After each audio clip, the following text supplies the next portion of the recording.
Di balik keindahan wastra Indonesia, tersimpan kerentanan-kerentanan yang belum terlihat. Perkembangan peran desain saat ini jauh lebih luas, di mana desainer tidak terbatas untuk menghasilkan produk-produk akhir. Tapi di sini desainer juga berfungsi untuk membangun ekosistem yang berbasis pada potensi lokal. Sehingga ketika menemukan suatu permasalahan, desainer harus dapat bekerja sama dengan aktor-aktor lainnya untuk menyelesaikan atau untuk memberikan solusi terhadap permasalahan tersebut.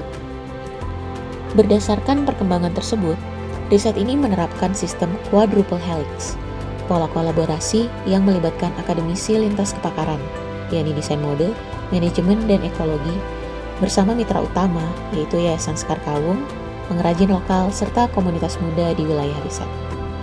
Kerjasama dengan Yayasan Sekar Kawung telah terjalin dalam pengajaran, penelitian, dan pengabdian masyarakat, khususnya dalam pengangkatan potensi lokal Indonesia. Salah satu wilayah yang menjadi fokus utama dalam riset ini adalah Tuban, sebuah kota pelabuhan di Jawa Timur yang hingga kini masih mempertahankan praktik produksi tenun manual berbasis kapas dari lahan mereka sendiri, dengan tingkat kandungan lokal atau TKDN mencapai 100%. Yayasan Sekar Kawung secara konsisten mendorong potensi lokal agar membentuk siklus hidup yang berkelanjutan dan bernilai bagi masyarakat setempat.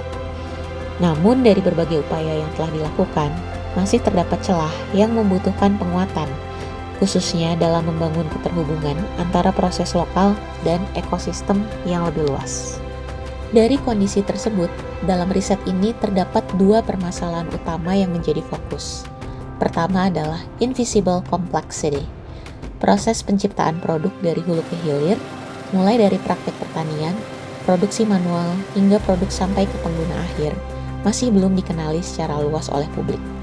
Kompleksitas kearifan lokal ini kerap tidak terbaca, sehingga produk lokal masih dipersepsikan dengan nilai rendah. Di sisi lain, meskipun masyarakat urban memahami pentingnya berkelanjutan, namun belum sampai pada penerapan sebagai gaya hidup. Kedua adalah hidden asset paradox, sistem pertanian tumpang sari yang menjadi unggulan petani lokal Indonesia, sejatinya mendukung keberlanjutan ekologis, namun luput dikenali dalam ekosistem industri tekstil modern yang cenderung menuntut produksi massal, sehingga berpotensi mengikis nilai lokal yang tidak selalu harus diproduksi secara seragam untuk memiliki nilai ekonomi dan berkelanjutan. Berdasarkan urgensi tersebut, riset ini menawarkan Inclusive Fashion and Culture Lab, sebuah sistem lab hidup yang secara aktif membangun dan memperkuat unsur-unsur ekosistem dalam ruang lingkup riset dengan fokus pada studi kasus di wilayah Tuban.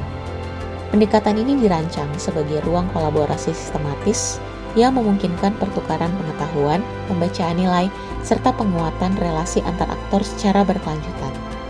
Kerangka kerja Inclusive Fashion and Culture Lab selanjutnya dijelaskan melalui 3 pilar utama metode pelaksanaan.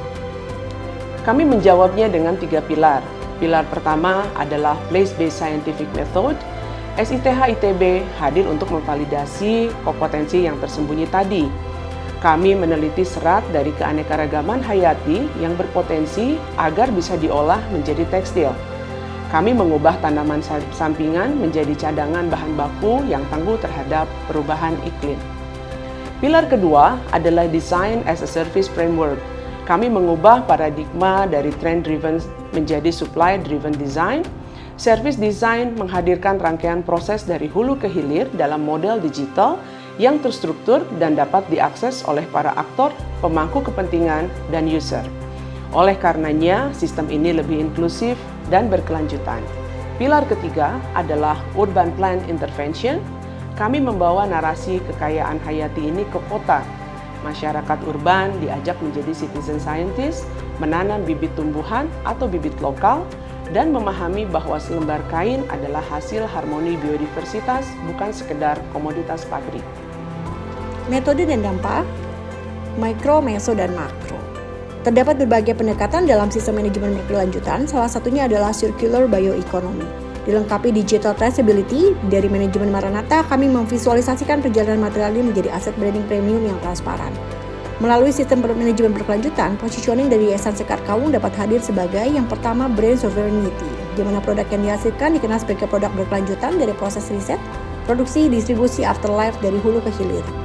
Yang kedua, Yayasan Sekar Kawung juga di masa depan akan dikenal sebagai lembaga yang berhasil menghadirkan hidup berkelanjutan dengan sistem ekonomi yang lebih mandiri atau ekonomi berbasis lokal.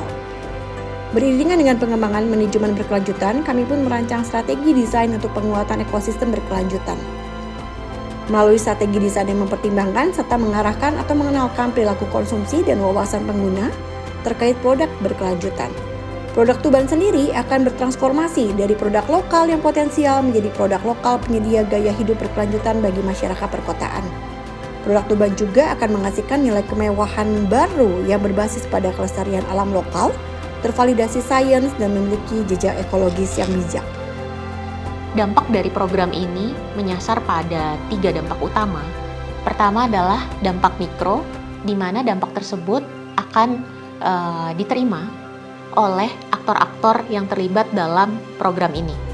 Dalam hal ini adalah akademisi, di mana kami bisa mengimplementasikan riset kami secara langsung based on problems, di mana di situ terjadi peningkatan pengetahuan di masing-masing aktor.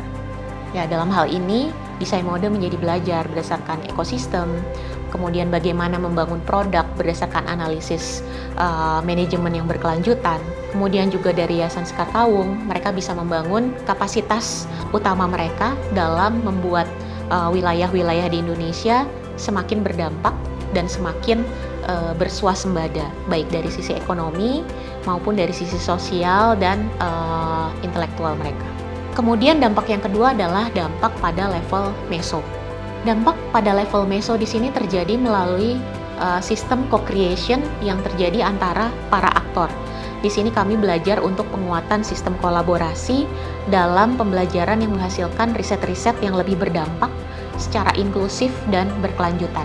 Kemudian dampak ketiga yaitu pada level makro, di mana melalui riset ini terlihat bahwa program Bestari Saintek yang pertama dapat memperluas peran akademisi, peran akademik, ekosistem akademik.